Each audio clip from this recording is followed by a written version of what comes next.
I heard the whimper first. It sliced through the night shift haze, sharper than the neon open sign that buzzed above the cafe door. My feet paused without asking. "There you are," I whispered. Following the soft cry, behind a dented dumpster crouched a puppy, fur caked in mud like dried cement. His ribs showed. When I knelt, he flinched but kept staring, brown eyes asking questions I couldn't translate. Hungry, I offered half my soggy sandwich. He sniffed, then devoured it, crumbs vanishing faster than tips at closing time. "That good, huh?" I smiled. A tiny wag answered. Rain thickened, tapping the metal lid. I wiped water from my glasses, mind already listing tomorrow's bills. This was not my problem, I told myself. I stood. "Stay safe, little guy." I turned south. 10 steps later, I heard paws splash behind me. I spun, seriously. I sighed. He froze, ears flat. I wasn't sure who looked more scared. "You can't follow me home." He tilted his head. My resolve crumbled like wet paper. I started. Walking, he resumed his silent pursuit, keeping just out of reach. Streetlights flickered. Steam rose from sewer grates. I tried to speed up. So did he. By my building's doorway he sat, tail sweeping small arcs like a paintbrush. "Last chance," I warned, fumbling keys. A single whine answered, thin as thread. Inside, the hallway smelled of old carpets. I climbed 3 flights, heartbeat loud. I glanced back. He was still on the ground floor, gazing up as though staircases were mountains. "Fine," I muttered. One night, he bounded upward, nails clicking like tiny castanets. Apartment. 3C swallowed us both. "Bath first," I said, pulling him toward the bathroom. The tub filled. I wet a towel, scrubbing layers of dirt. Fresh scars appeared, pale lines crossing his shoulders. "Who did this to you?" My voice shook. He licked my wrist. Okay, still gentle, I soothed. After drying him, I filled a cereal bowl with tap water. He lapped noisily. I set a crust of bread beside it. "No complaints. I'm broke," I joked. He sneezed, making me laugh for the first time all week. I checked the clock. 11:58 p.m. tomorrow, I find you a rescue, I declared. He circled the welcome mat, then plopped with a sigh. I sat opposite, legs crossed. "You need a name," I mused. "How about Rusty?" His ears lifted. A soft yip sealed it. "Rusty it is." Thunder rumbled distant. Rain drummed the window. I remembered Dad's rule. Don't name what you can't. "Keep," the thought stung. Footsteps echoed in the hallway. Mrs. Patel's slippers shuffled past. Rusty's head rose. I whispered, "she hates noise." He pressed against my shin, warm and trembling. I pulled out my nearly empty wallet. $12 to my name, I sighed. Food, shots, maybe a vet. That's a lot of zeros missing. Rusty blinked as if saying zeros meant nothing to him. "Don't give me those eyes." He kept staring. I caved again. "I'll figure it out." Lightning flashed. Power flickered. For a heartbeat the room went black. Rusty whimpered, pressing closer. "It's just the storm," I assured, stroking his ears. Lights returned. I breathed easier. In the dim lamp glow, scars on his back looked deeper. "Someone hurt you bad." I murmured, but not anymore. Rusty nudged my hand until I started petting. His eyelids drooped. I set my phone alarm. A note popped up. "Rent due Friday." "Great timing," I groaned. Rusty dozed. I grabbed an old blanket, spreading it over him, comfy. His tail tapped twice. My stomach growled. I laughed. We're both hungry again already. He yawned, tongue curling like a ribbon. I leaned against the couch frame, exhaustion wrapping me like another blanket. The rain softened, turning to a whisper. Tomorrow we'll sort everything, I promised, though doubt rattled inside. Maybe. Mrs. Patel knows a shelter. Rusty opened one eye, then closed it, trusting the promise. I stared at the ceiling, counting cracks. Mum used to say, a crack is just a place waiting for light. I wasn't sure, but the puppy at my feet felt like a light switch. A floorboard creaked in the hall.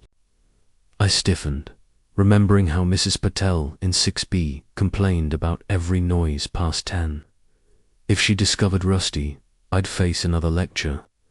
Yet, I also recalled her eyes softening whenever she spoke about the grandkids she rarely saw. I made a silent promise. Tomorrow I'd knock on her door with cookies and introduce Rusty politely. Maybe kindness would spread outward like ripples, shielding him from eviction threats. I had no certainty, only faith that small acts of courage grow once shared. Sometimes courage begins as whisper. My phone buzzed. Lena, my co-worker, texted, "You home?" I hit call instead of typing. "Girl, you sound tired," Lena answered. "I adopted a complication," I whispered. "A man or a mattress, a muddy puppy, only you, Maya. You keeping him. I can't afford even myself." "What's his story?" "Found him crying behind the cafe." That's the start of every hero movie. Need supplies. Could you bring kibble after shift? Done. No argument. You're the best, I breathed. You okay? I think so. He's sleeping. That's because he knows he found a soft heart. Don't make me cry. Too late, she chuckled. Sleep. Big day ahead. We hung up. I placed the phone beside the lamp, warmth bubbling where worry had been. Rusty stirred, eyes half open. "It's just me," I said. He gave a content huff. I stretched, bones cracking. The room smelled like wet dog and rain-soaked concrete, but also something new possibility. From the hallway, a distant elevator ding echoed. I flicked off the lamp. Darkness folded around us. "We'll find your story tomorrow," I murmured. Rusty responded with a quiet, trusting sigh that filled every empty corner inside me. Outside, the storm faded, yet inside, a fragile promise began blooming. If you feel connected to this story, please like, share, and let know your city or country below. A slap of sunlight hit my face long before the alarm. I sat up, heart thudding, unsure why. Then I remembered the muddy promise, snoring on the welcome mat. Rusty lay on his back, paws limp, pink belly rising and falling. Overnight he had claimed the whole rug like a tiny emperor. For one brave moment I watched him, trying to picture my life without him. The picture felt hollow. I eased from the couch. The boards creaked.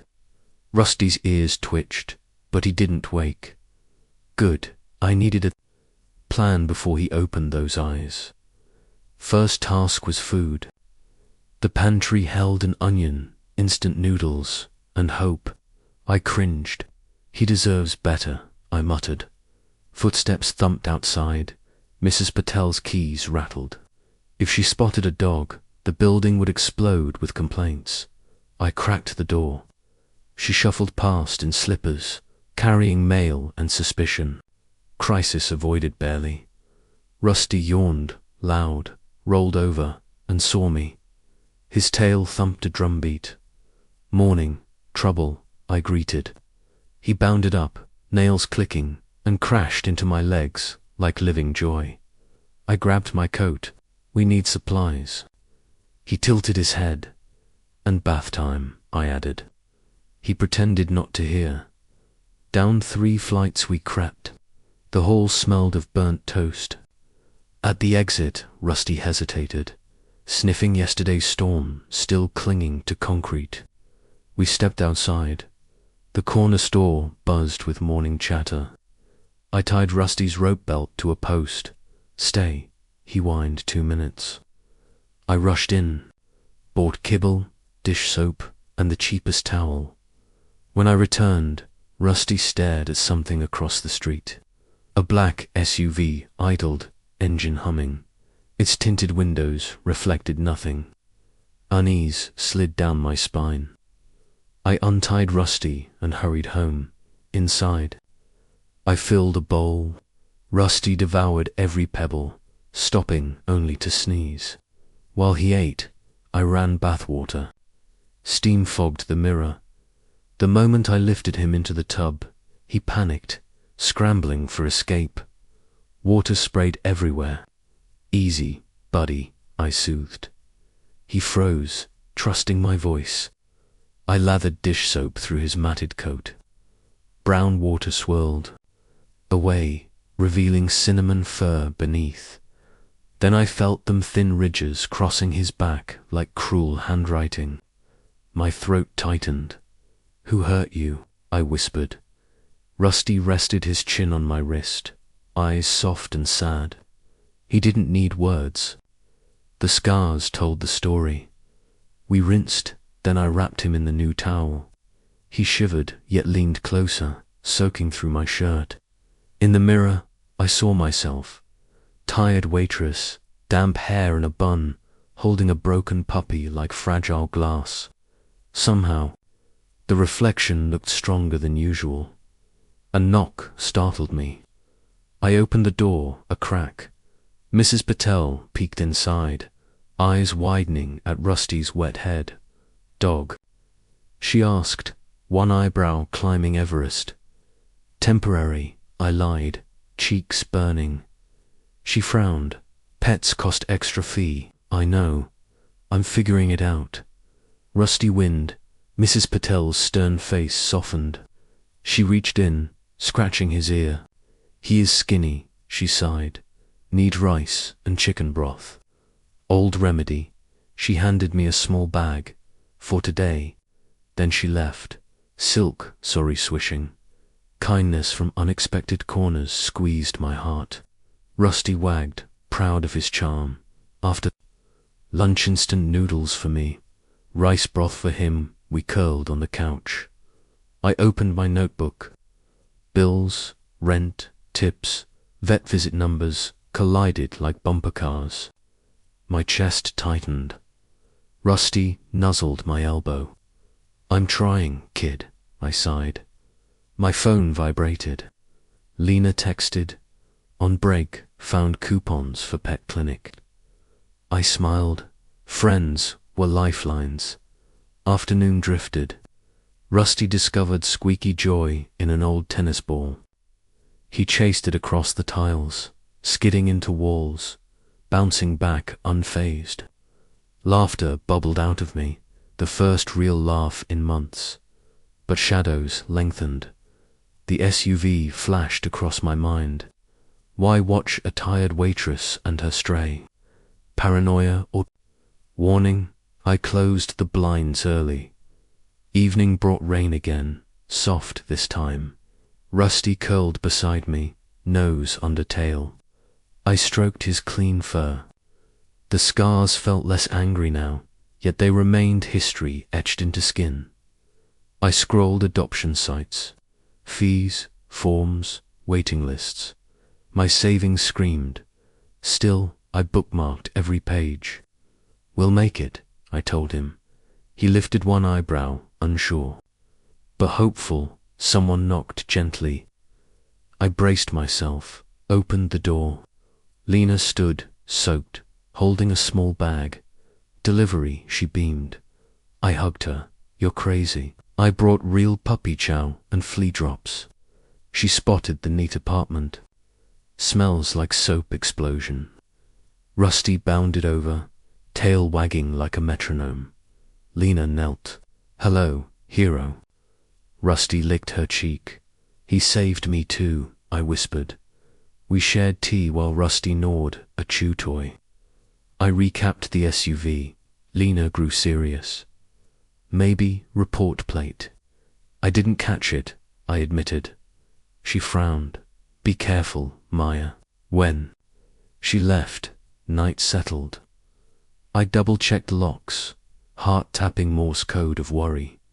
Rusty stood at the door, nose twitching. I knelt. "You're safe here." He laid his head in my palm. I believed it, yet the black vehicle haunted my thoughts.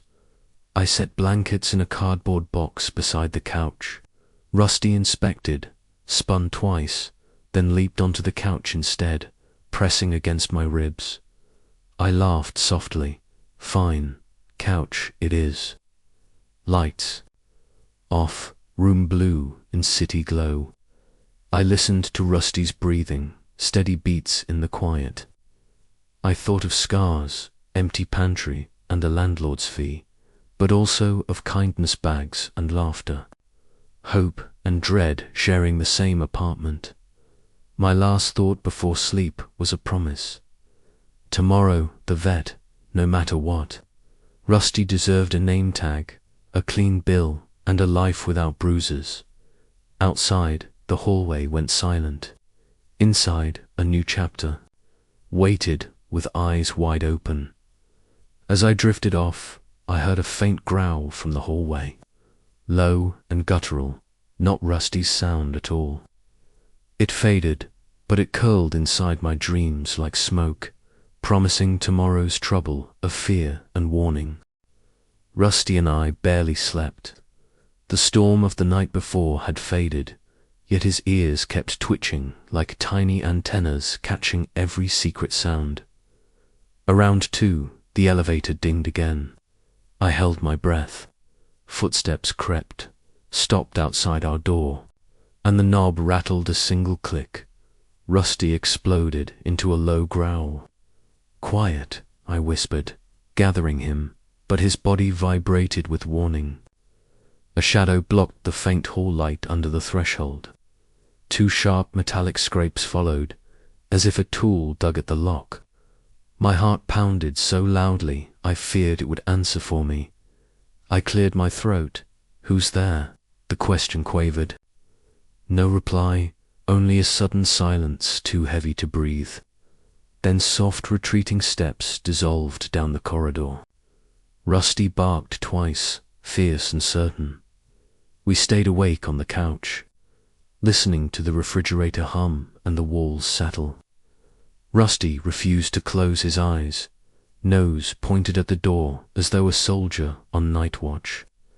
I stroked his back until dawn light seeped through the blinds, thin as hope. "Let's see the damage," I muttered.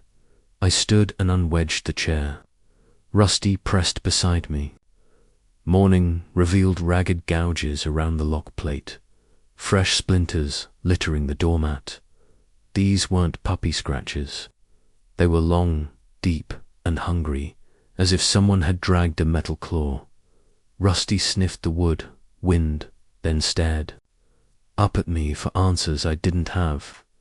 "Someone tried to break in," I said, voice dull with fear. A neighbor's door creaked. Mr. Hopkins shuffled out for the paper. His brows rose at the mess. "Everything all right, Maya?" "Someone wanted." "Inside," I replied. He shook his head. "Cheap doors. You call the cops. Doing it now." I dialed with shaky fingers. 20 minutes later, Officer Green arrived, notebook in hand, expression board. He eyed the scratches. "Looks like prank vandalism." "Prank," I echoed. "No." "Forced entry? Nothing missing?" "Probably teenagers." He scribbled a report number on a card. "Install a camera, get better locks." Then he left. I closed the door, anger and worry tangling. Rusty pawed my leg. "They don't understand," I told him. He licked my knee, as though agreeing. By noon, I marched to the hardware store 2 blocks away. Rusty trotted at my heel, rope leash tight. Rows of shiny deadbolts lined the shelves, priced higher than my rent gap. I chose the sturdiest one anyway, plus a metal security bar and an extra chain. At the counter, the clerk scanned items, building trouble. Someone tried to break in. Best mount the strike plate with 3-inch screws, he advised, bites deeper. I nodded, wallet screaming as cash disappeared. Back home, I drilled, cursed, and sweated. Rusty watched, head tilting at every screech of metal meeting wood. When the new bolt slid home with a satisfying thunk, I exhaled. Harder to scare us now. He wagged once, but tension still clung to his shoulders. To distract him, I sprinkled kibble into a puzzle toy. He nosed it half-heartedly before padding back to the door. Lying across the threshold like a living barricade, afternoon drifted. Rain threatened again, clouds bruising the sky. I tried reading job listings, but each creak from the hallway spiked my pulse. Rusty lifted his head every time, echoing my nerves. We were two halves of the same tuning fork, vibrating to dangers unseen. Around 5, Lena called. Police help you. They called it a prank. I sighed. What about security cameras? Can't afford a good one. I have an old baby monitor. I'll drop it off after work. You're a lifesaver. And Maya, stay at my place tonight if you're scared. I have to protect Rusty here. She paused. Then keep doors locked and phone handy. I will. Evening settled. I wedged the metal bar under the knob and looped the new chain. Rusty refused dinner until I pulled his bowl next to the door. He ate between glances at the hallway. I whispered thank yous into his fur for guarding us. When thunder rolled again, lighter than before, I tried to relax with a movie, but my attention stayed fixed on the doorway's outline. Rusty's tail thumped against my leg, a rhythmic promise. That we stood watch together at 10. Mrs. Patel knocked, holding a thermos. Hot chai, she offered. Rusty sniffed, tail wagging slower than yesterday. She noticed the new hardware. Someone forced lock. Tried, I admitted. She clicked her tongue. Bad people smell weakness, but brave hearts shine. She patted Rusty's head. He is brave. I thanked her and closed up, warmth of tea consoling me for a moment. Lightning flashed behind the blinds. Rusty's ears perked, but he stayed calm, trusting the reinforced door. Midnight arrived. I set up the baby monitor, screen glowing faint. Green. I stared at the grainy screen and waved at the lens. See, you're famous, I joked. Rusty's outline glowed like a tiny comet. He answered with a puzzled bark, then tapped the monitor with his nose. I adjusted the microphone until every hallway creak rang clear as a bell. If anyone sneaks up, we'll know, I promised.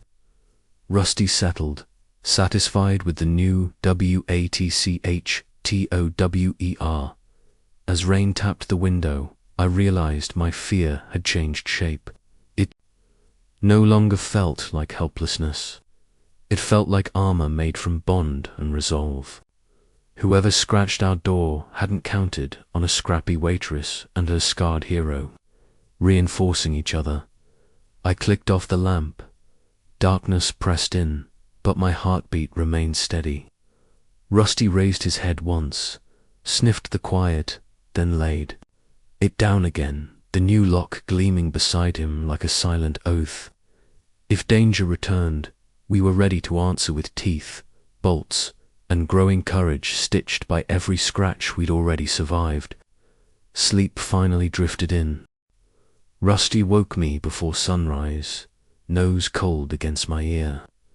The baby monitor screen showed an empty hallway, yet his hackles stood like tiny flags.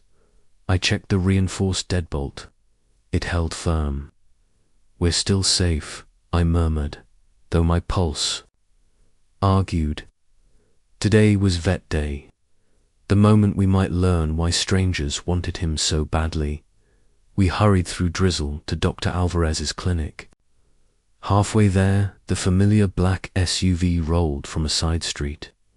I crossed at a light packed with commuters while Rusty trotted tight to my heel. The vehicle idled, windows dark, engine purring like a cat deciding whether to pounce. My heart kept pace with the traffic signals countdown, until the Jeep finally turned away. Inside the clinic, antiseptic air mixed with soft radio music. Rusty quivered on the scale, but stayed brave. Dr. Alvarez scanned his shoulder. The device gave a sharp alarm, unlike yesterday's neutral tone. Her smile vanished. "His microchip is red-flagged," she said. "Listed loss near South Point warehouses. Location linked to dogfighting raids."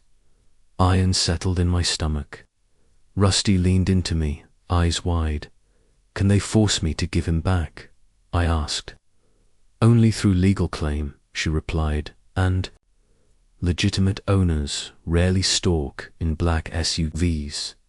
She printed the chip report marked possible fight connection and slid it to me. Seeing the words felt like touching ice. Scars across Rusty's ribs suddenly looked deeper. Stories written in silence. She vaccinated him, speaking gently the whole time. Before we left, she added, "File found dog custody, change registration, document every threat." I nodded, pockets light after paying the bill with coupons and last night's tips. The receptionist quietly tucked free kibble samples into our bag. Kindness kept appearing where money disappeared. We exited and the SUV sat across the intersection again. Rusty growled low. I chose the city bus, darting through doors just before they closed. Through fogged glass, I watched the vehicle disappear but not forget. On the ride, Rusty pressed against my sneakers. An older passenger smiled. "Looks like he chose you," she said. I smiled back, courage borrowing warmth from her words. I jumped off 2 stops early, weaving alleys scented with fresh bread. At our building, Mrs. Patel swept damp leaves. She eyed the vet papers. "Good news. Complicated," I admitted. She handed me a thermos of chai.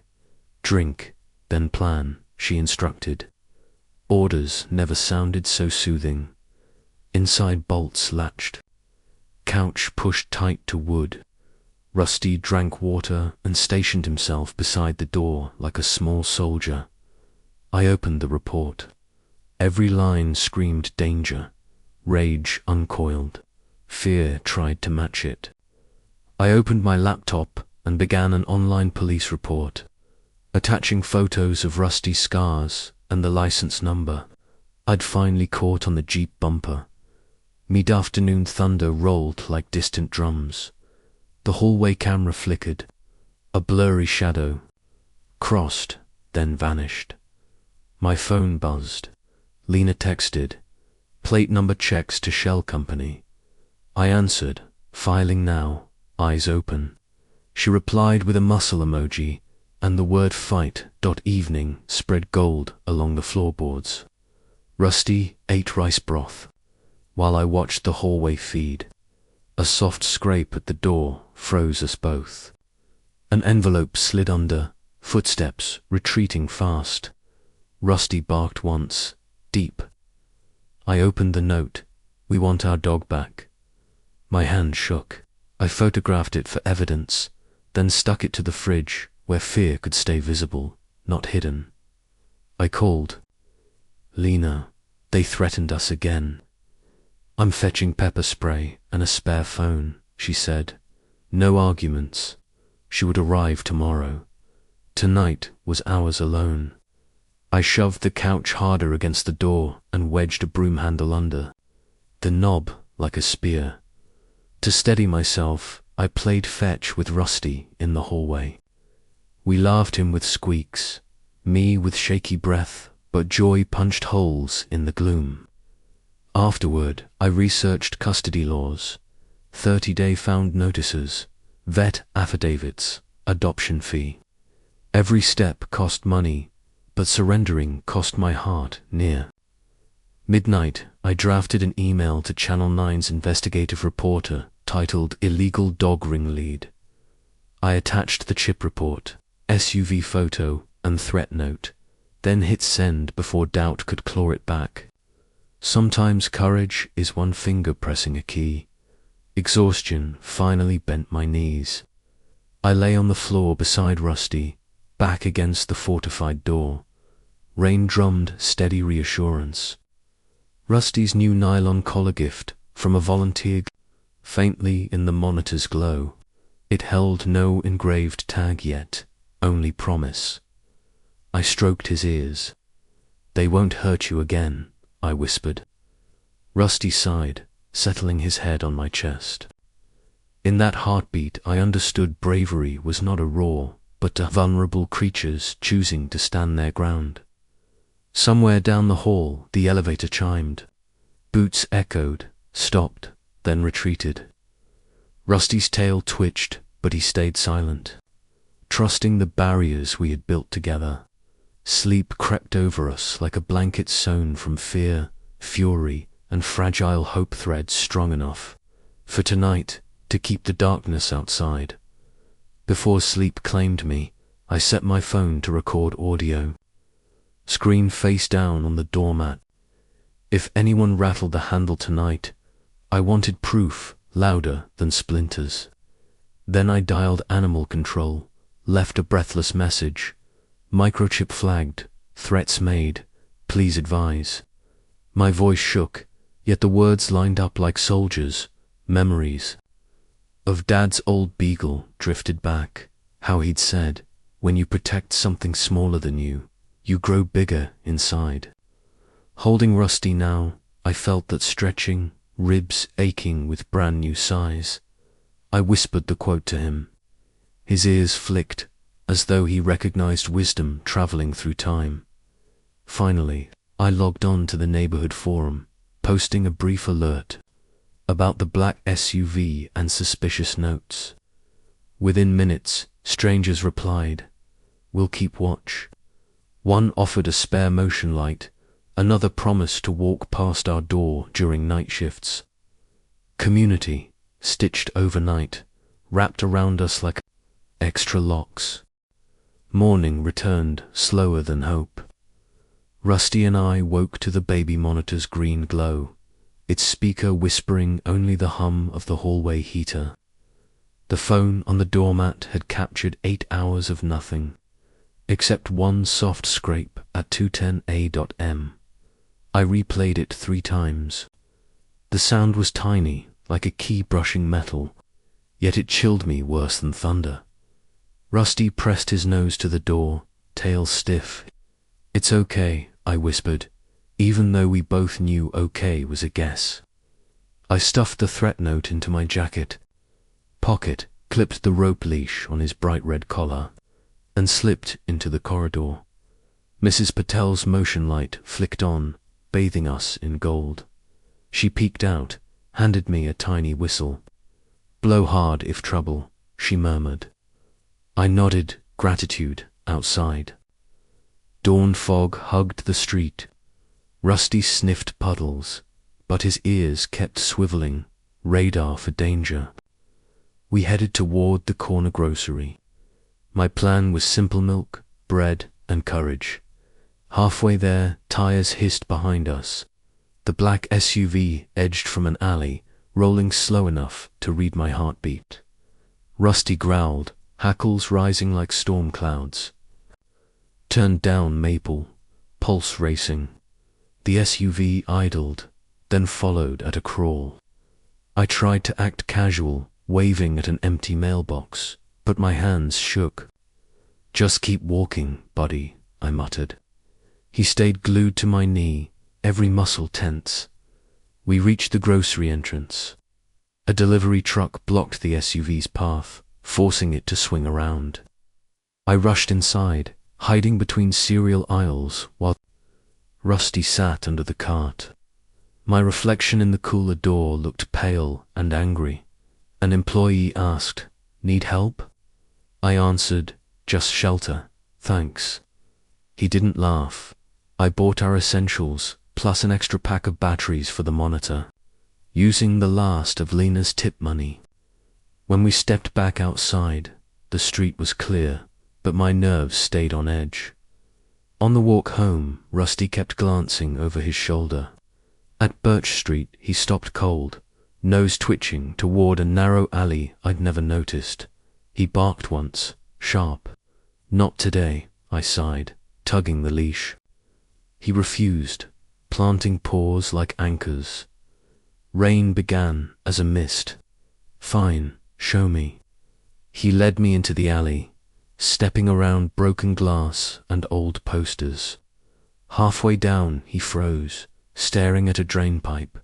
A tiny red light blinked beside it. My stomach flipped. I knelt. A small camera, no bigger than a coin, was duct-taped to the pipe. Lens aimed straight toward our building's back staircase. Someone was watching our exact door. I snapped photos with my phone, then pried the camera free, wrapping it in a napkin. A distant door slammed. Rusty jerked, ready to flee. We hustled back to the sidewalk, shoes splashing puddles. Inside the apartment, I locked every bolt and set Rusty's bowl by the couch. He didn't eat. I placed the spy camera on the table, heart banging. Its light still blinked until I yanked the tiny battery, killing the eye. "Who does this?" I muttered. Rusty winced, pressing his head under my arm. I dialed Officer Green, voice tight. I just pulled a hidden camera aimed at my door. He sighed through the line. "Bag it for Prince. We'll swing by when we can." Click. Frustration sparked. I called Lena. They installed a camera. "Keep it," she said. Chain of evidence. "I'm printing flyers with that SUV plate. We'll plaster the block." Noon passed. Rain drummed steady. I set up the baby monitor again, plus my old camcorder aimed at the peephole. Rusty finally nibbled kibble, then lay across my feet. Together we reviewed the alley photos. A scratch. On the camera casing formed the shape of a crude dog's head, like a twisted logo. My gut knotted at the thought of organized cruelty branding its toys. Afternoon shadows stretched. A neighbor, college kid named Theo, knocked. "Saw your forum post. I install security systems. Free sensor for your door."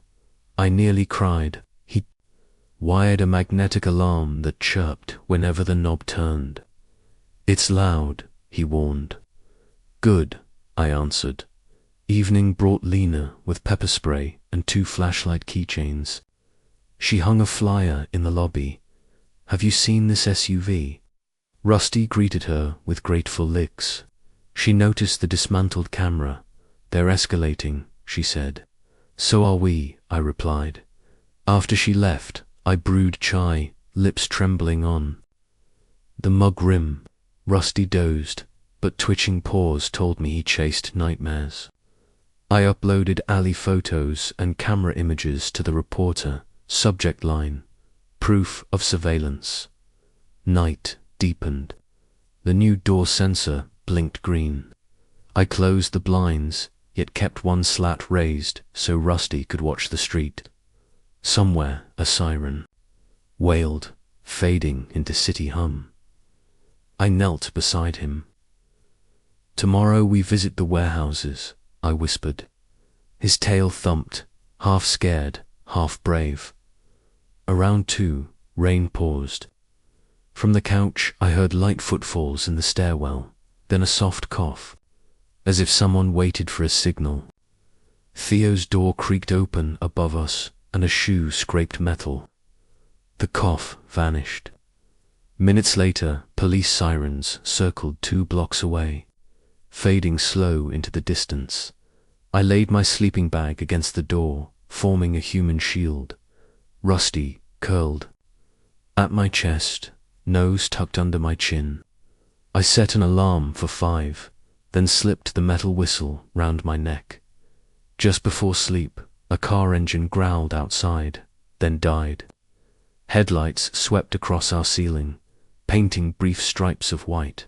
Rusty lifted his head, ears sharp, but the sensor stayed silent. The engine started again, driving off into rain. My lungs exhaled. I whispered into his fur, "Every step they take, we'll take too." He exhaled a soft huff, agreement sealed in breath. The hallway camera blinked red, the door sensor glowed green, and at our backs, the letter on the fridge whispered its warning, but courage pressed harder heartbeat to heartbeaten, till fear took one cautious step back.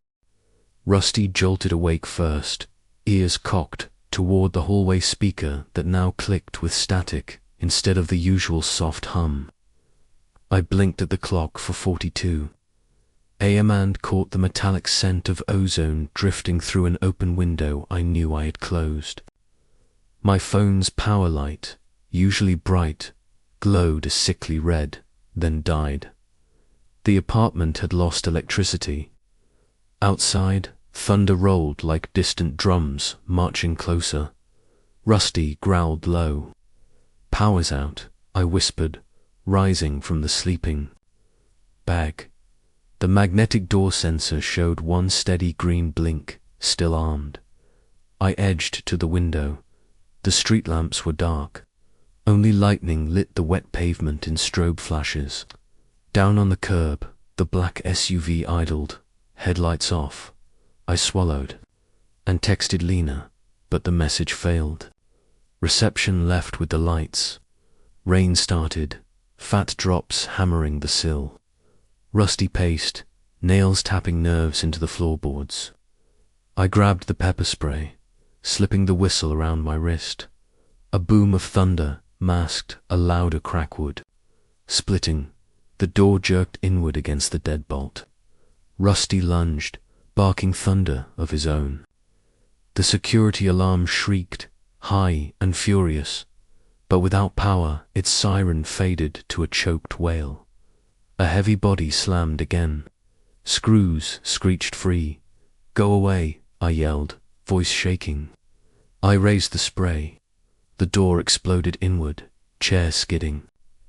Across linoleum, a masked man filled the doorway, flashlight glaring. Rusty hurled himself at the intruder's leg, teeth sinking.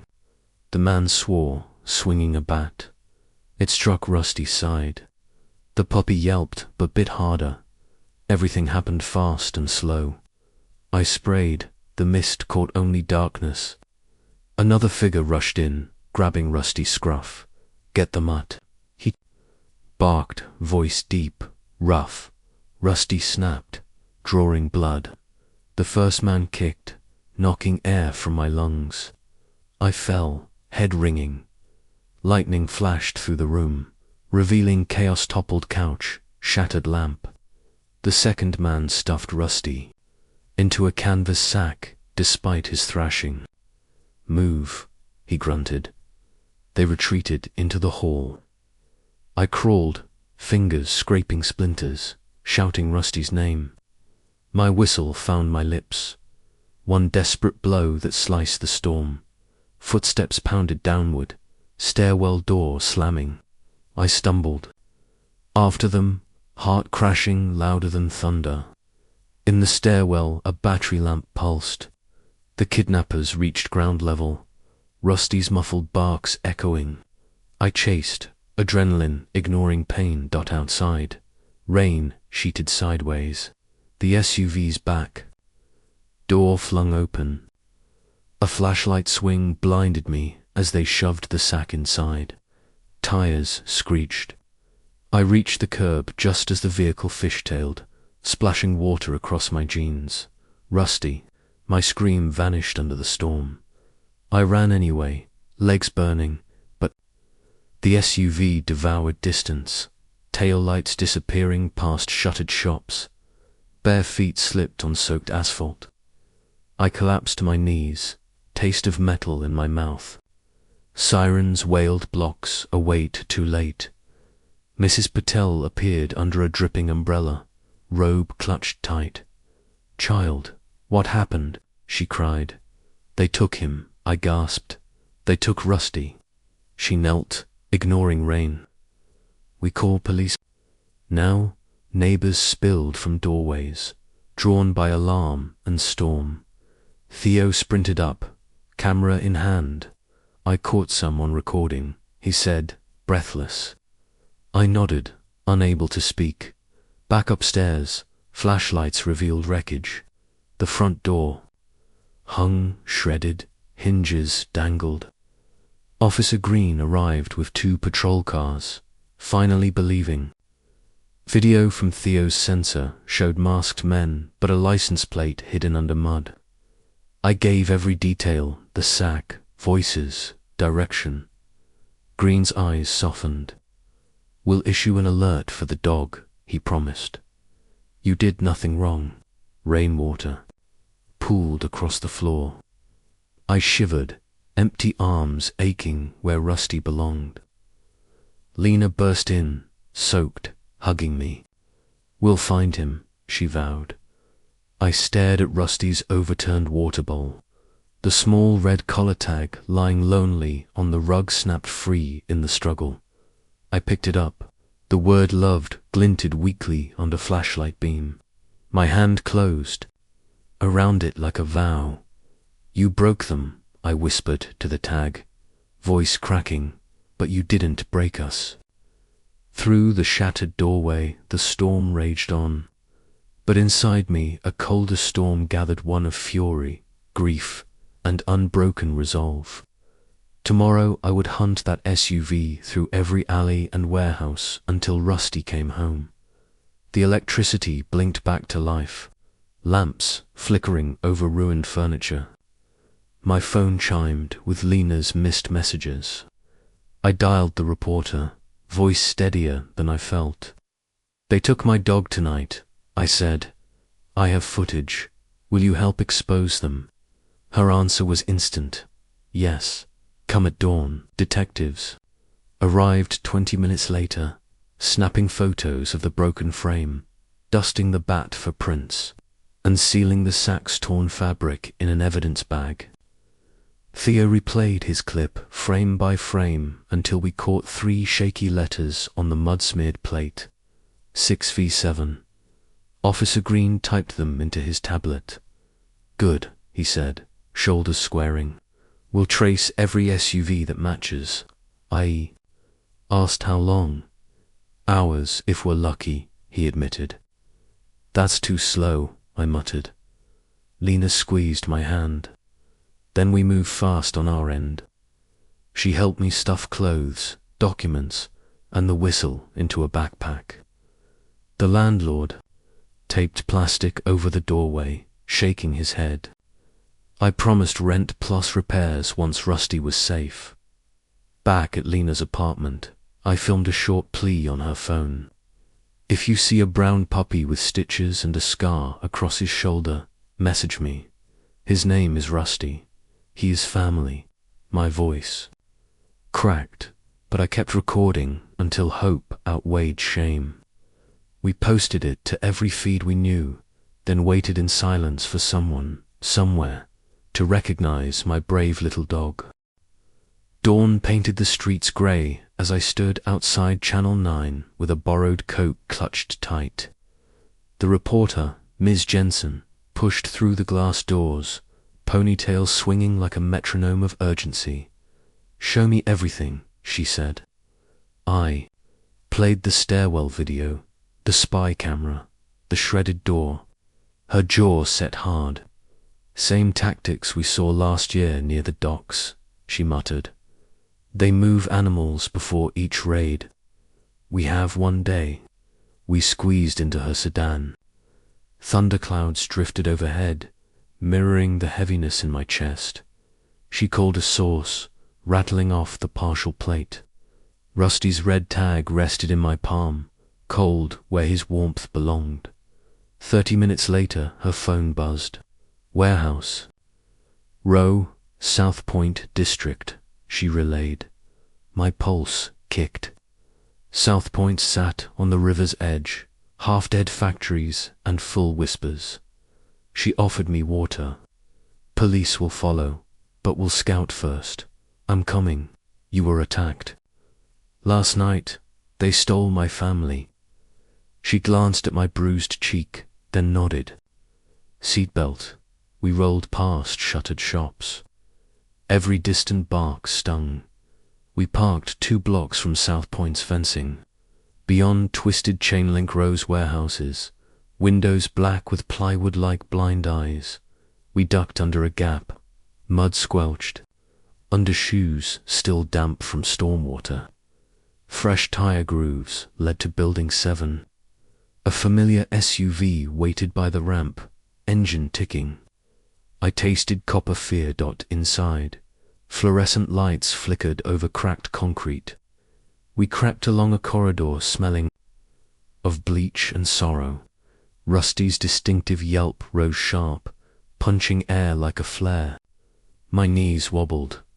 2 men in hoodies loaded crates onto a dolly, backs to us. I filmed their unmasked faces when they turned. One kicked a crying spaniel cage. Rage boiled, but Ms. Jensen gripped my arm. Rusty sat crammed in a wire kennel muzzle, tied with rope. Blood dotted his fur. His eyes found mine, pain and relief mixed. I mouthed, "I'm here." His tail thumped once. Ms. Jensen tried sending a pin. "No service. Signal dead," she said. The men pushed the dolly toward a freight elevator. This was the last load. Adrenaline surged. "We can't wait," I hissed.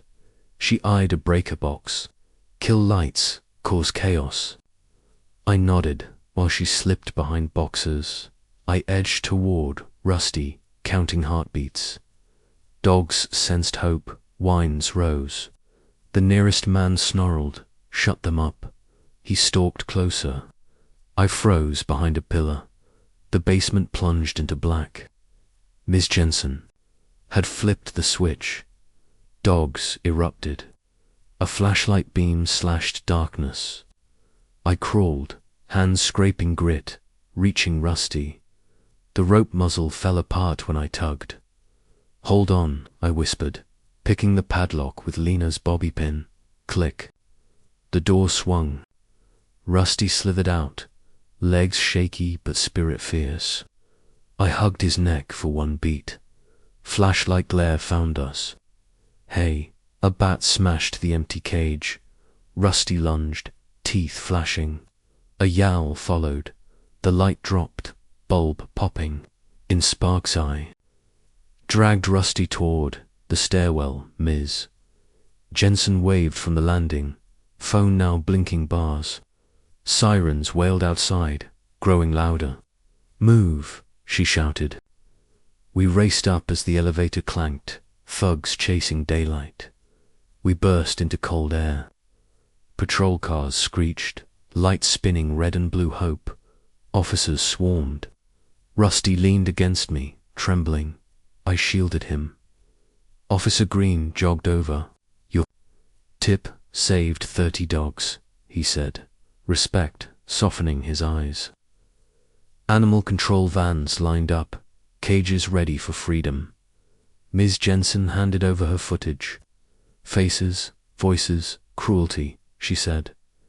Paramedics checked Rusty, bruised but unbroken. They wrapped him in a thermal blanket. He licked my hand, sure and steady. Tears finally slid down my cheeks, mingling with drizzle. Green led a cuffed handler past us. The man glared. Rusty growled low, small body big with courage. Pride swelled like sunrise after endless night. Ms. Jensen touched my shoulder. broadcast tonight, she promised. The city will rage with you. I nodded. Freed dogs were lifted gently into vans, each given blankets and water. Dawn lightened, clouds parting just enough for pale gold. Rusty's blanket slipped. He studied the sky. I followed his gaze, feeling warmth for the first time in days.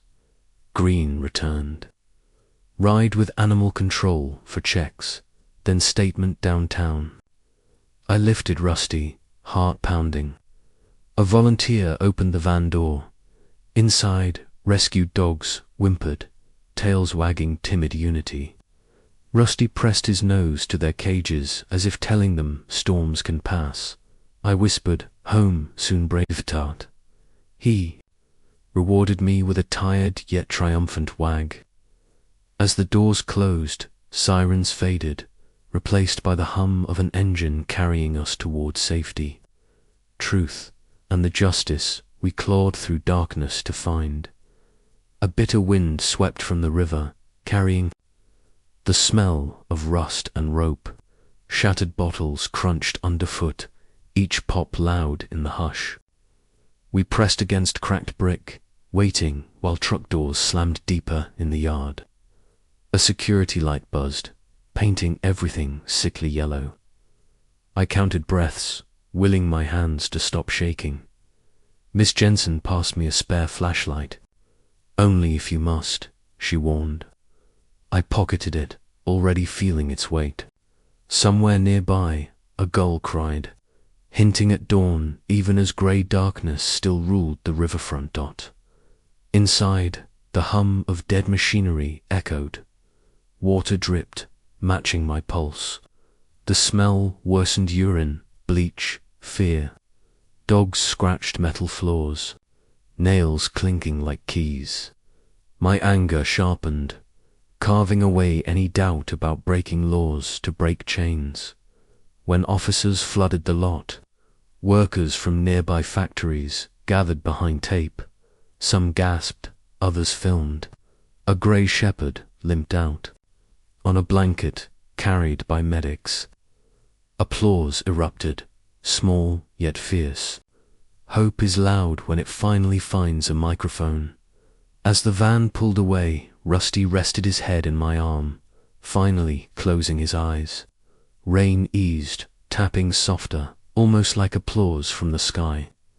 I inhaled damp air mixed with dog fur and diesel. And for the first time since the dumpster night, the future felt wide open instead of closed in. The lights died at midnight, and Rusty lifted his head before I even noticed the apartment had gone black. A second later, the refrigerator hum stopped, leaving a silence so thick I could hear my own heart stutter. "Power cut," I whispered, scooping. The flashlight from the coffee table. The beam shook across peeling paint. Rusty's hackles rose like bristles on a wire brush. A storm rumbled somewhere outside, but inside the air felt heavier, pressed down by something choosing this moment. The baby monitor screen blinked out. A faint scrape whispered at the hallway door, the new deadbolt straining under a cautious push. Rusty growled from deep in his chest, a sound I had never heard so low. I grabbed the pepper spray and the whistle Mrs. Patel had given me, sliding both into my hoodie pocket. Another scrape, longer, confident. My phone had no signal again. The towers always drowned during storms. Thunder cracked, masking a loud metallic clang. The bolt held, but the frame shuddered. "Go away," I shouted, voice cracking. Rusty lunged at the door, nails clattering on wood. He barked, fierce and fearless. The intruder paused. For a second hope flared. Then a heavy blow split the side jamb, splinters spraying the rug. The security alarm shrieked until its battery died in a pitiful whine. The door burst open. 2 masked men in dark jackets spilled inside. One swung a flashlight like a club, clipping my shoulder. Pain shot down my arm. Rusty hurled himself at the taller man, teeth finding cloth and skin. The man howled, kicking wildly. Rusty held fast. The second man yanked a sack from his belt. "Grab him," he snapped. His partner slammed Rusty against the wall.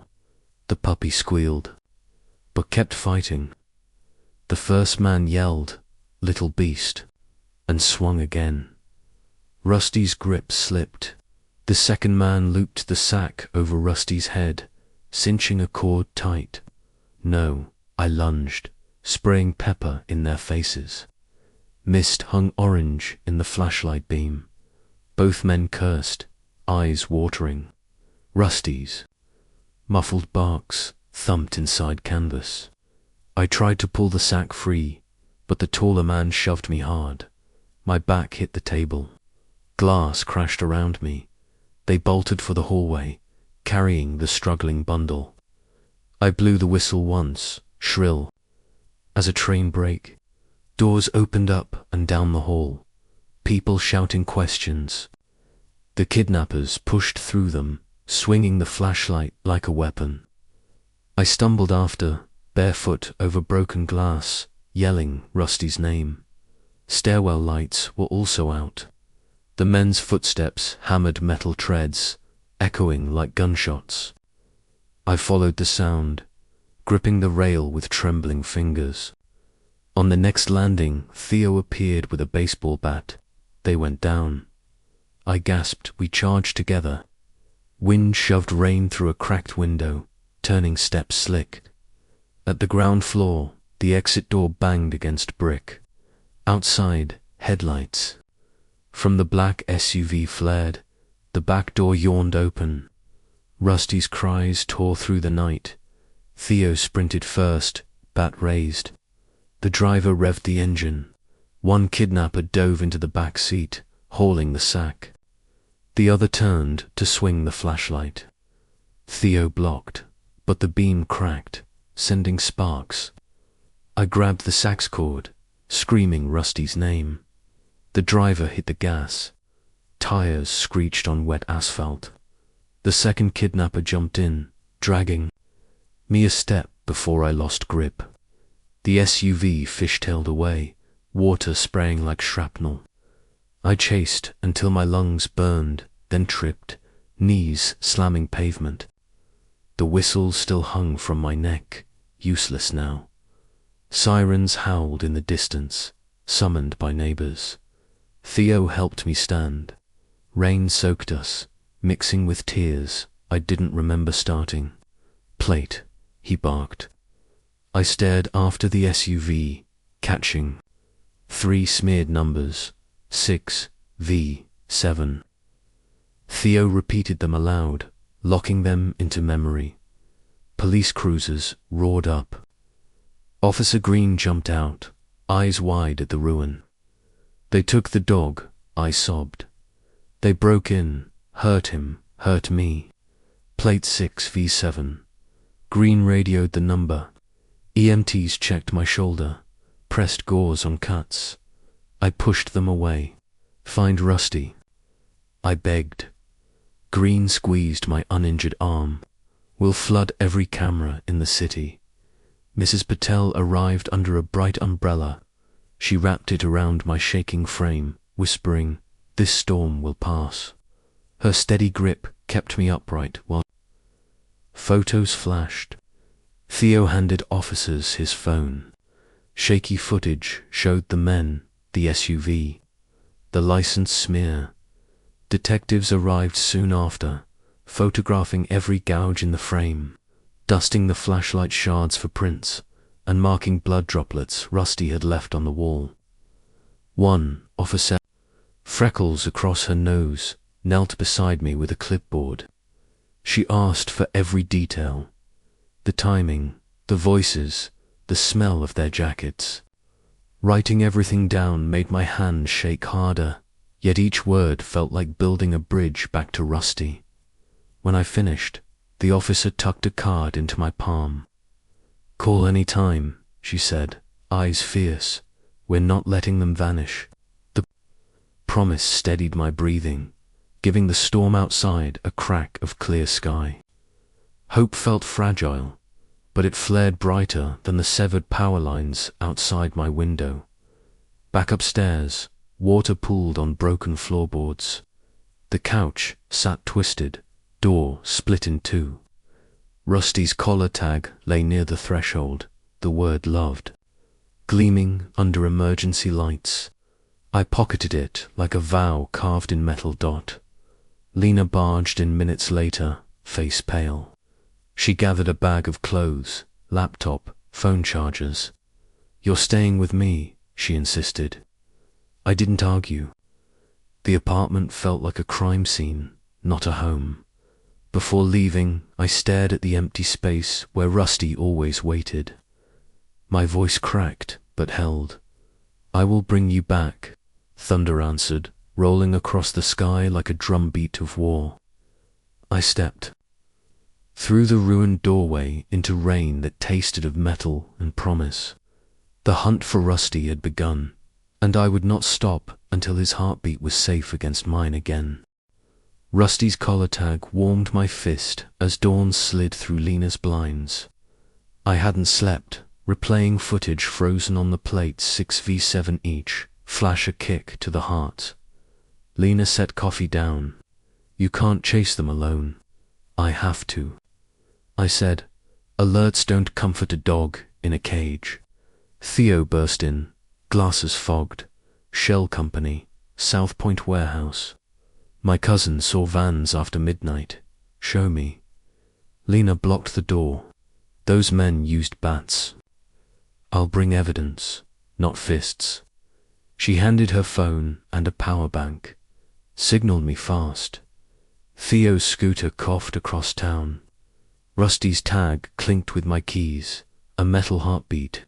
South Point greeted us with broken glass. Warehouse 7 wore a new padlock and a camera, hidden behind a rusted container. Theo whispered, "Guards circle every 30 minutes. Maintenance tunnel starts under that ramp." He gave me a crumpled map. "Pizza when Rusty's safe," he said, forcing a grin before riding off. I slid through a fence gap. The yard reeked of diesel before entering. I recorded the SUV beside the loading ramp, zooming on its dented fender and the muddy digits that still read 6v7. A guard in a rain poncho smoked beneath a buzzing lamp. When his phone rang, he turned away. I darted behind broken crates, the sour stink of spoiled dog food thick in the air.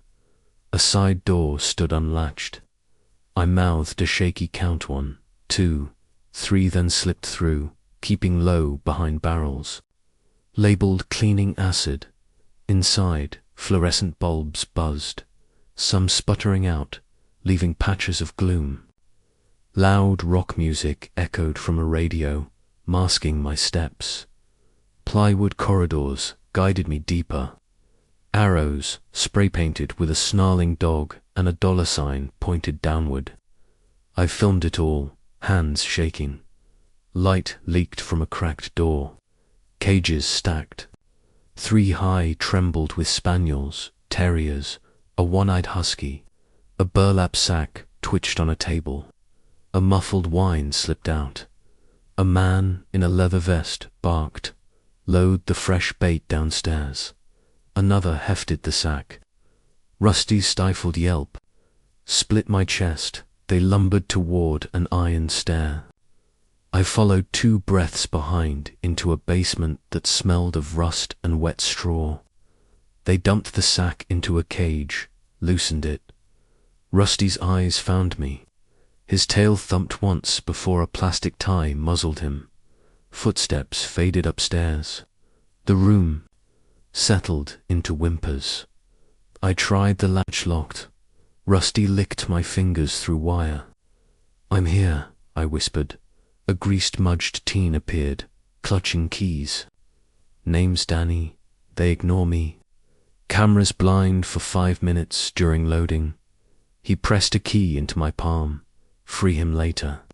Record buyer handoffs first. Police chase money, not tears." Rusty poured the door. My throat burned, but I lifted the camera. Danny led me past pens, naming each dog Hope Bandit, star-burning their stories into film. I captured ledgers, stacks of cash, a label reading live product. Boots thundered above. Danny hissed, "Trucks leave in 10. Now." I unlocked Rusty. He sprang into my arms, trembling but unbroken. I cut the tie. He licked away salt.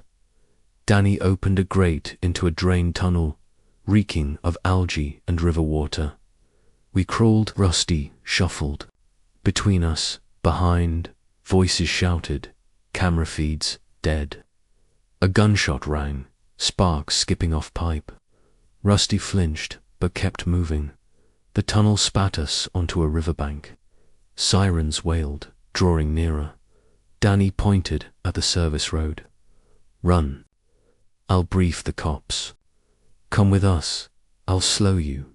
Promise on Hope, Bandit, Star." Rusty nudged him, a silent thank you. Danny smiled and vanished back into shadow. We scrambled uphill as blue lights crowned the ridge. Rusty collapsed into my arms. "I've got you," I breathed. He licked my chin, collar, tagless but alive. I lifted Lena's phone, thumb poised on send. The video loaded to the cloud and flew beyond bats or bullets. Rusty sighed against my heart.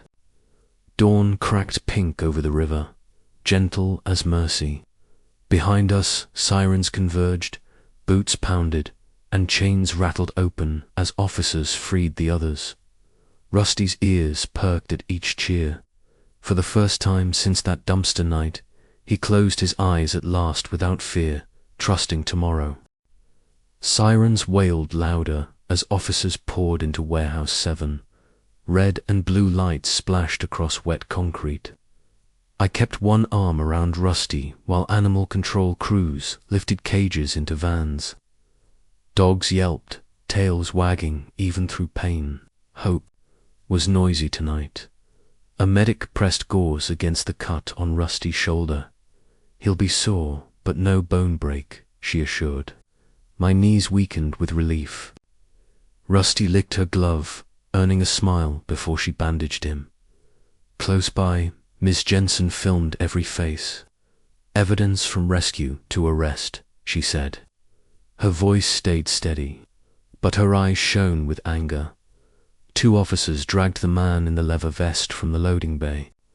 His wrists were cuffed behind his back. Rain soaked his hair flat.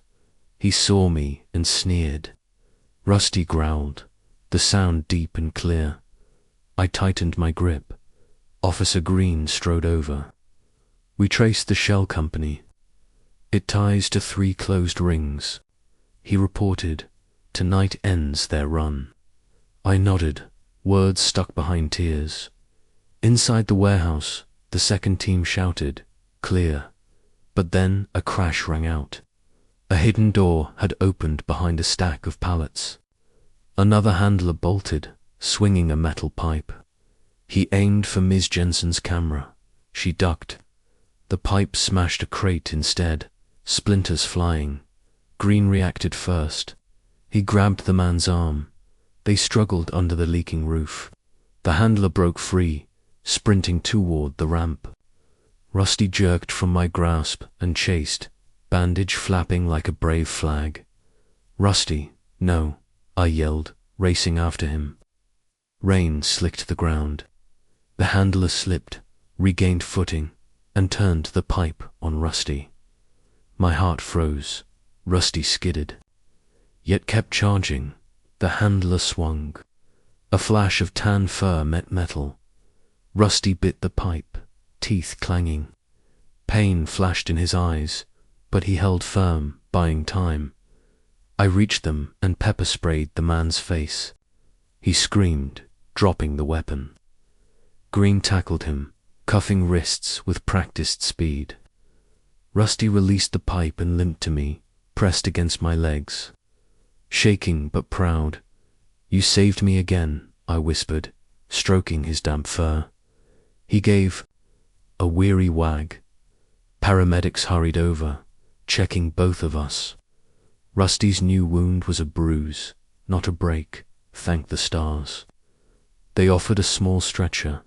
He refused, stepping on his own, tail still up. Media vans arrived, antennae rising like steel trees. Reporters spilled out, lights glaring. Ms. Jensen waved them closer. "This victim's footage cracked the case," she announced, gesturing. To me, cameras zoomed in. My face burned, but I spoke. "These dogs are family," I said. "Rusty fought for us. We fought for them. Cruelty loses tonight." Microphones captured every shaky syllable. Crowd applause rose from curious locals lining the fence. Some cheered when each cage left the building. Others cried, hands over mouths. Hope kept spreading. A young officer returned from inside, carrying a battered lockbox, ledgers, tickets, cash bundles, she reported. Green bagged it as evidence. The ringleader cursed, veins bulging. Another officer guided him into a cruiser. Rusty barked once, like a final gavel. Storm clouds drifted, letting moonlight break through. It painted silver lines on Rusty's wet coat. I knelt. "You're safe, Braveheart," I said. He pushed his nose into my palm, eyes soft.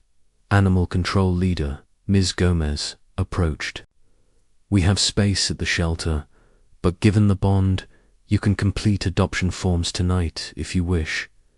Tears filled my eyes. "Yes, please." She handed paperwork and an orange blanket. I wrapped Rusty. He sighed, weight settling against my chest. Ms. Gomez smiled. "He chose you, and you chose him. That matters." Green walked back. "We found lab equipment downstairs," he stated. "They doped dogs to keep them weak." My stomach churned. Rusty's scars felt deeper again. I hugged him tighter. Generators hummed to life, restoring dim lights inside. Officers used bolt cutters to free the last cages. A tiny beagle limped out, then flopped, exhausted. Volunteers lifted her gently. Every saved heartbeat felt like a victory drum. Theo's scooter screeched nearby. He hopped off, eyes wide. I followed police scanner. He puffed. Seeing Rusty alive, he punched the air. Pizza deal stands. Lena ran in next, umbrella forgotten. She wrapped us both in a hug. "You did it," she whispered. Rusty showered her with kisses, making her laugh despite tears. Ms. Jensen approached. Camera now on standby. "Interview tomorrow," she said softly. "Rest tonight." Ambulance lights reflected in puddles like tiny suns as crews finished. Sergeants barked final orders, sealing the warehouse with bright yellow tape. The building looked smaller now. Powerless Doc Green tapped his notebook. "We'll escort you home. A patrol will stay on your block." I thanked him. "Rusty's heroics earned security," he added, smiling. We loaded into Lena's car. Rusty curled on the back seat, head on my backpack. His eyelids drooped. Streetlights slid across his fur as we drove. The city felt less dark tonight. At Lena's apartment, she spread towels. I dried Rusty, careful over bruises. He nibbled kibble, then collapsed beside the couch. I filled out adoption forms as thunder rumbled far away, no longer a threat. Before sleep, I clipped his loved tag to a new collar donated by Ms. Gomez. It clicked into place with a sound like a lock turning toward freedom. Rusty sighed and rested his head on my foot. Dawn neared, but nightmares retreated. While Rusty slept, I stood by the window watching police cars glide below. I thought about the first night behind the cafe, the soggy sandwich, his pleading eyes. Back then, I believed I had rescued a stray. Tonight proved the truth. We rescued each other. My world is bigger, louder, kinder, because he chose my footsteps to follow.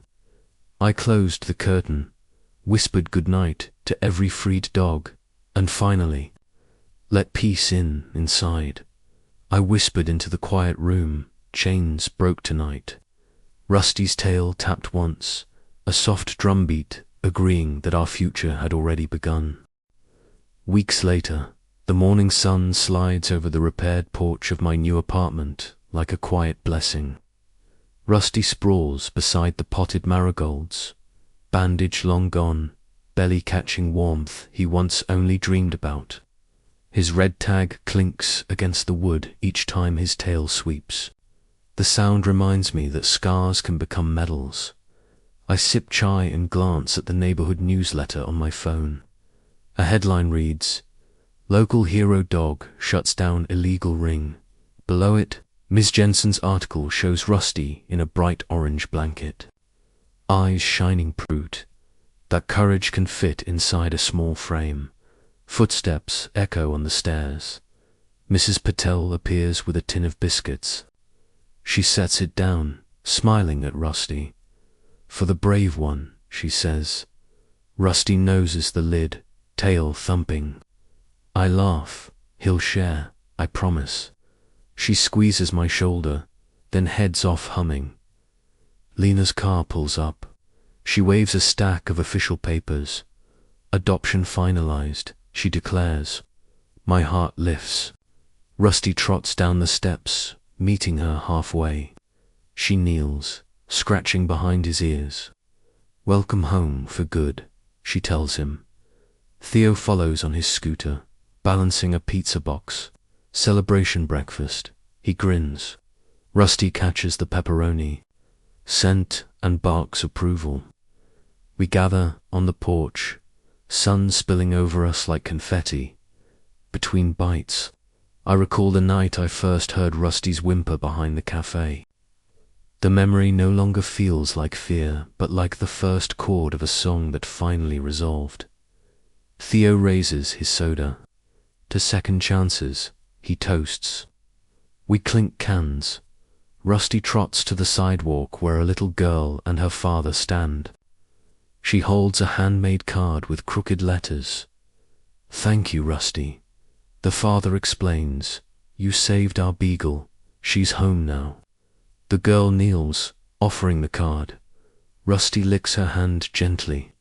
My chest tightens, proud and tender. After they leave, Ms. Gomez from Animal Control stops by in a van filled with supplies. She hands me a certificate and a voucher for free vet visits. "Heroes deserve care," she says. Rusty nudges the bag of treats she sets down. She laughs and snacks. I thank her, voice thick. The afternoon drifts peaceful. Rusty naps while I answer messages from strangers who watched the broadcast. One writes, "Your fight gave me courage to report a backyard breeder." Another says, "Watching Rusty heal helped my son believe kindness wins." I wipe tears, humbled by Ripple's fingers, can't see but hearts can feel. Clouds roll in, but instead of dread, rain now means renewal. Rusty wakes, sensing my thought. I clip on his leash. "Walk," I ask. He yips, excitement wiggling through his body. We stroll past the cafe where it all began. The new owner recognizes us, offering a free sandwich. I split the bread, giving Rusty the first half, just like that night. "Full circle," I whisper. He chews happily, crumbs on his whiskers. At the park, children shout Rusty's name. He darts across grass, chasing a neon tennis ball someone tosses. His stride is easy, scars hidden by thick fur. When he returns, a boy pats him. "Thanks for being brave," the boy says. Rusty rests his head on the child's knee. Evening settles, with a watercolor sky. We head home, sidewalk glowing under streetlight that once felt threatening. Neighbors wave, doors open, and laughter floats across balconies. Safety is a shared language now. Back inside, I hang Rusty's leash next to my apron. I haven't returned to the late shift. Ms. Jensen helped me land a job at the animal shelter. Tomorrow I start training. I tell Rusty, we'll help more like you. He tilts his head and barks softly. Dinner is simple, rice and vegetable stew. Rusty crunches kibble beside me, pausing to look up as if checking I'm still okay. I smile, feeling more than okay, feeling rooted. Later, I sit at the small desk, writing thank you notes. Rusty rests at my feet, breathing slow. The city hum drifts through the cracked window, but no engine idles menacingly. I sign the final card, sealing it with a sticker of a paw print. Power hums steady, no flickers tonight. I turn off the lamp, leaving fairy lights glowing gentle. Rusty lifts his head. I pat the couch. He leaps up, curls beside me. Rain begins, tapping a friendly rhythm. I whisper, remember storms used to scare us. Rusty's tail taps. Now they're just music. I stroked his fur, thinking about chains broken, doors rebuilt, futures widened. Later that night, the television flickers, glowing across the living room. Channel 9 finally airs a follow-up special. Videos roll of cages opening, dogs sprinting. Into daylight. My phone buzzes non-stop with hearts and thank yous. Lena texts, your story hit 1 million views. I type back, Rusty's story. She answers with a pop print emoji. A knock sounds at the door. Mrs. Patel returns, holding a sapling in a pot. Plant tomorrow, she says, pressing it into my hands. Roots remind us storms end. Rusty sniffs the leaves, tail sweeping. Circles of approval. Bedtime approaches. I lay a new blanket on the couch, but Rusty hops onto the bed instead, claiming the pillow. I pretend to protest. Stolen my spot again. He merely yawns, spreading like melted caramel. I slide in beside him, the bed narrow yet perfect. As rain fades, crickets start their orchestra outside the screen. I feel the sapling's promise resting on the nightstand, smell damp earth, and realize the chapter of fear is closed. Tomorrow we'll plant roots, water them with courage, and watch something green rise from ground once trampled. Hope like Rusty knows how to grow back stronger. Lightning flashes distant, illuminating the tag on his collar. Loved sparks silver, a single word holding entire chapters. I close my eyes, matching my breathing to Rusty's, letting gratitude settle like morning dew. Before sleep claims us, I speak into the quiet room, good night, Braveheart. Rusty replies with a sigh, the kind that means home. The alarm buzzed at 6, but Rusty was already awake, stretched beside me.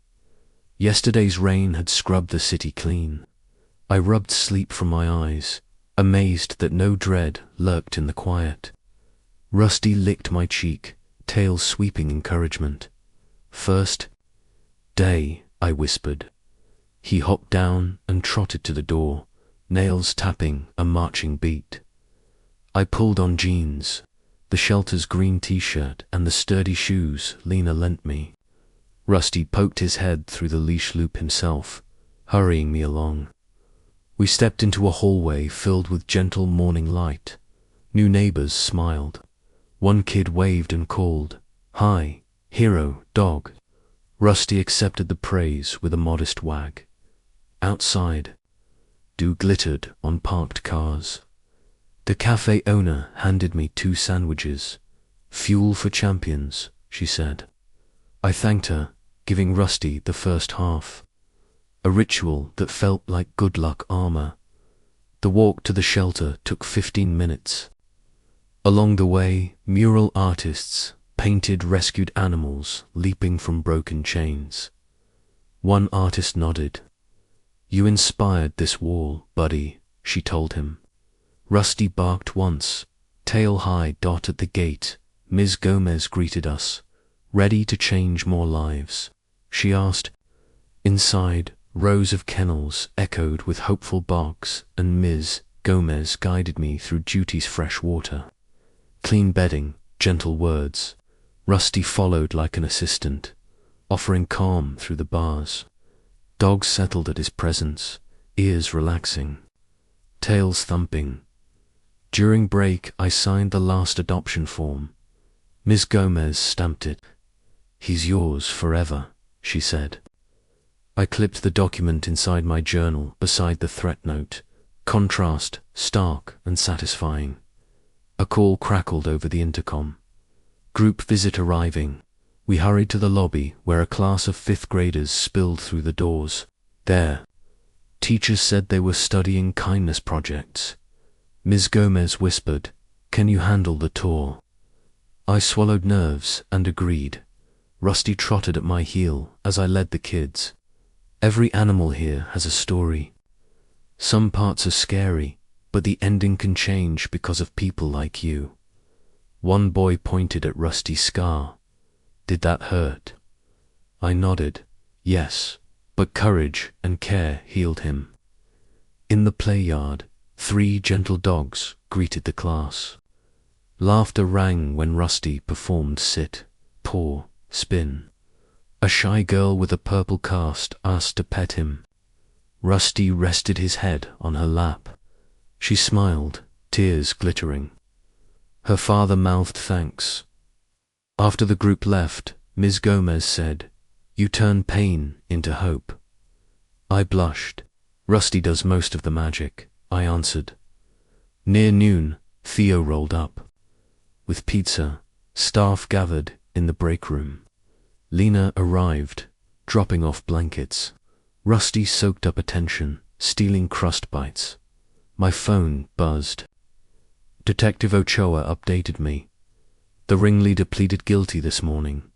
Sentencing soon. Relief washed over me. Justice, I told Rusty. He wagged, as if he understood.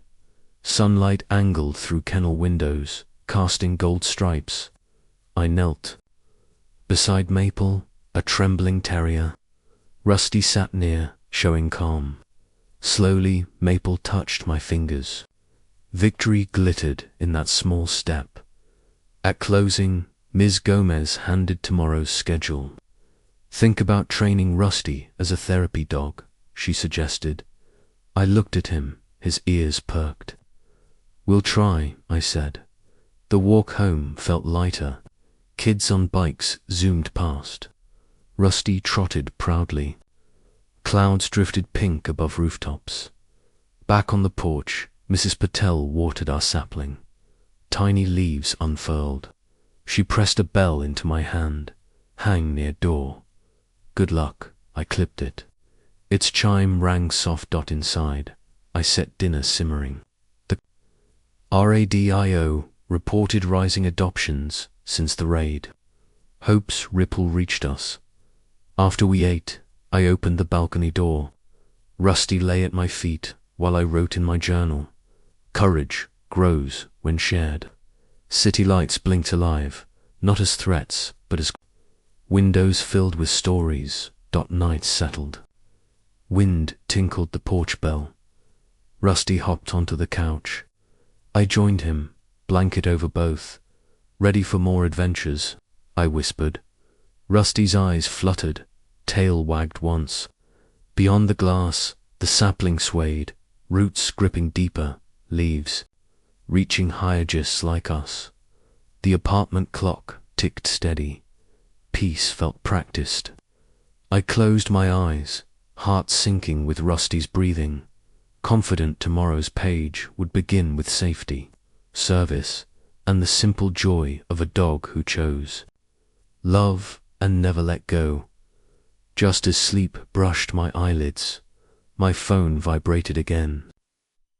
Detective Ochoa's text read, "Court date set Tuesday, 9 a.m. testimony needed." The news felt heavy yet bright, like armor newly forged. Rusty lifted his head, sensing my quickened breath. "One last battle," I murmured. He nudged my arm confident. I marked the calendar and typed a reminder. Wear the lucky green shirt, bring proof, breathe slowly. Then I opened the shelter website and saw maple marked pending adoption. A grin spread across my face. Good ripples travel fast. A soft ping announced another message, this time from Ms. Jensen. Story passes 1 million views. Sponsor offering to fund therapy dog training. My heart raced. I read it aloud. Rusty's tail drummed applause. Thunder rolled far away, but the sound no longer made us flinch. Instead, it felt like distant applause from the sky. I stood and walked to the porch. Cool air smelled of wet earth and future flowers. The little bell chimed behind me, silver and brave. Hope glowed in windows down the street. Porch lights flickered on as neighbors set out water bowls for strays. A new habit born of our tale. A teen pinned a handmade poster to a pole. Adopt, abuse, his siblings helped, faces earnest in lamplight. I swallowed happy tears. Back inside, I arranged court documents, camera files, and Rusty's original collar in a neat folder ready for Tuesday. Each item told a chapter the court would hear. Rusty circled twice, then settled against my legs.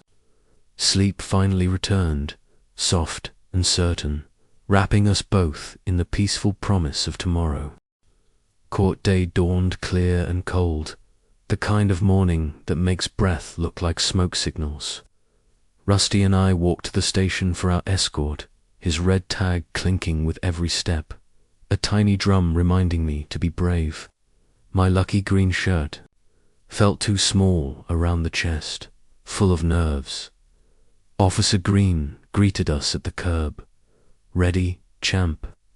he asked, scratching behind Rusty's ear. Rusty licked his hand, then sat tall as if saluting. Green smiled. "That's a yes." Inside the cruiser, I practiced my statement, lips moving without sound. Rusty pressed against my knee, grounding me. Downtown court rose like a stone castle. Reporters clustered at the steps, cameras blinking. I swallowed hard.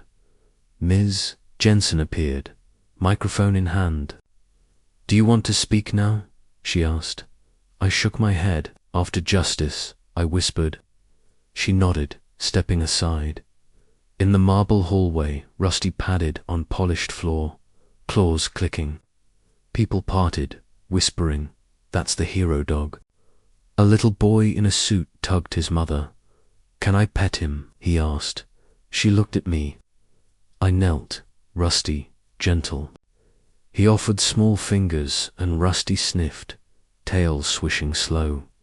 The boy smiled. Fear melted. The courtroom smelled of old paper and coffee. The ringleader sat at the defense table, wrists cuffed, eyes cold. When Rusty entered, his stare broke.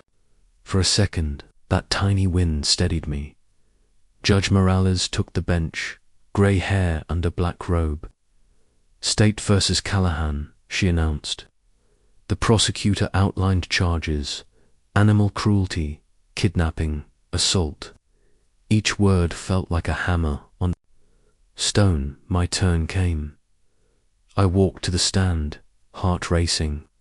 Rusty lay at my feet by permission of the court. Sworn in, I gripped the rail. "Tell us what happened," the prosecutor said. I spoke of a whimper behind a cafe, muddy paws, a sandwich shared. I told how kindness became a chase, how darkness kicked doors, how courage wore fur. My voice shook, but I kept going. When I finished, the courtroom was silent except for Rusty's soft breath. The defense tried to paint Rusty as bait, me as reckless. I met the lawyer's gaze, steady. Rusty is not bait, I said. He is family. Judge Morales sustained our side. Danny testified next by video from protection. His quiet words sketched cages and ledger books. Evidence flashed on screens. Hidden camera footage, plate 6v7, stacks of cash marked live product. Jurors covered mouths. After closing arguments, the jury left. Rusty dozed against my shoe, unaware of ticking clocks. 30 minutes later, they returned. Guilty on all counts, the foreman declared. Cheers rippled until the judge's gavel called order. Sentencing followed, 20 years without parole. Fines funding rescue shelters. Callahan's face fell. I exhaled months of fear. Outside, sunlight felt warmer. Reporters crowded. Ms. Jensen thrust the mic. I looked at Rusty. He barked once, clear. I smiled. Justice is louder than cruelty, I said. Cameras flashed. Across the street, volunteers from 3 shelters held adoption banners. Freed dogs wagged behind safety fences. Kids handed out flyers that read, "Be brave. Choose kind." Lena and Theo arrived waving victory signs. Mrs. Patel stood beside them, sorry bright like celebration flags.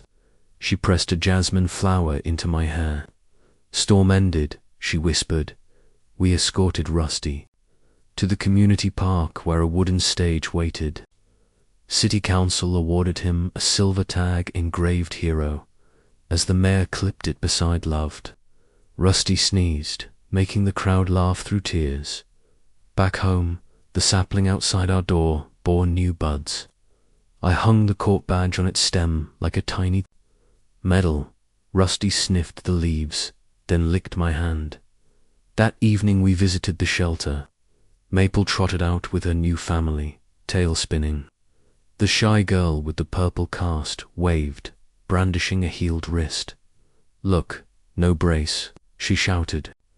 Rusty barked approval. In the training room, Ms. Gomez introduced us to a group beginning therapy certification. Rusty wore a blue vest labeled in training. He strutted, proud. I signed the last form, pen steady now. Night wrapped the city in soft dark. From the balcony, I saw porch bowls still filled with fresh water, a habit that stuck. The bell chimed. Gentle dot inside. I laid the hero tag on my desk beside the whistle. The broken bat fragment, and the first sandwich wraparound altar of tiny artifacts. Rusty curled on his blanket, head on paws, eyes half closed. I whispered, "We did it." He thumped his tail, then slept, chasing dreams, not nightmares. I turned out the light, confident tomorrow's sunrise would find us where we belong, together, safe, and ready to turn more whimpers into songs. A week later, Rusty and I walked through the doors of Riverbend Children's Hospital for our first supervised visit.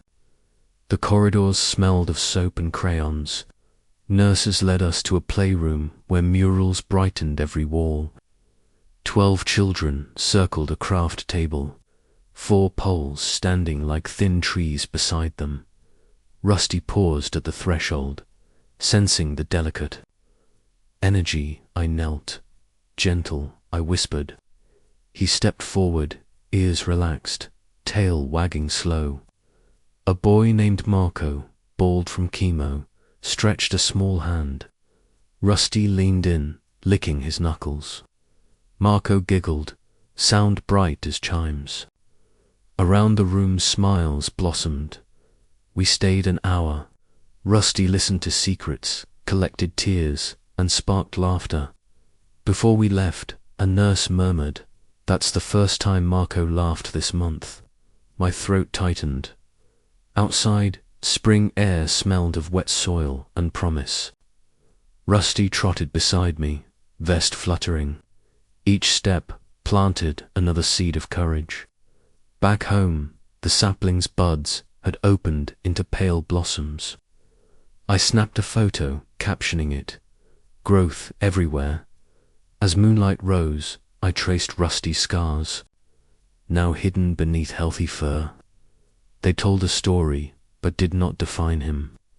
He lifted his head, eyes shining gold, and I knew our real work had just begun.